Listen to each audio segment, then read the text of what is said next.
Hi friends, இன்றைக்கி நம்ம veg biryani தான் எப்படி பண்ணலான்னு பார்ப்போமா. ஃபஸ்ட்டு நமக்கு தேவையான பொருட்கள் எல்லாம் எடுத்துடலாம்.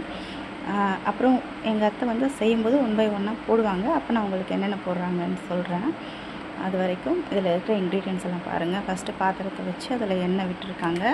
அப்புறம் வந்து இந்த மசாலா ஜாமான்லாம் இருக்குல்ல, பட்டை இலை இதெல்லாம் போட்டு பொடி பண்ணி வச்சுருக்காங்க. அதுக்கப்புறம் இஞ்சி பூண்டு பேஸ்ட்டு போட்டு அதை நல்லா வதக்கிட்டு, அதுக்கப்புறம் அதில் புதினாவும் மல்லியும் அதில் போடுறாங்க.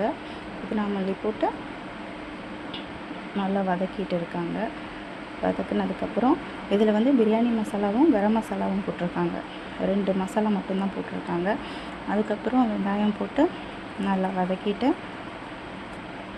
அப்புறம் கொஞ்சோண்டு அது வதங்குறதுக்கு உப்பு போடுவாங்க. உப்பு போட்டு அதை நல்லா வதக்கிட்டு, அப்புறம் தக்காளி போட்டு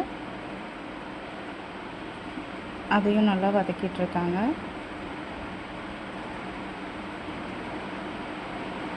அப்புறம் எல்லா வெஜிடபிள்ஸுமே போடுறாங்க. பீன்ஸு, கேரட்டு, பட்டாணி, உருளைக்கிழங்கு, பச்சை மிளகா இது எல்லாத்தையுமே போட்டு நல்லா வதக்கிட்டுருக்காங்க.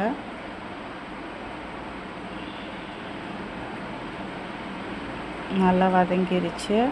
வதங்கினதுக்கப்புறம் நாங்கள் வந்து இன்றைக்கி சாப்பாட்டு அரிசியில் செய்கிறதுனால 1 கப் அரிசிக்கு 2.5 கப்பு தண்ணி அத்தை விட்டுட்ருக்காங்க.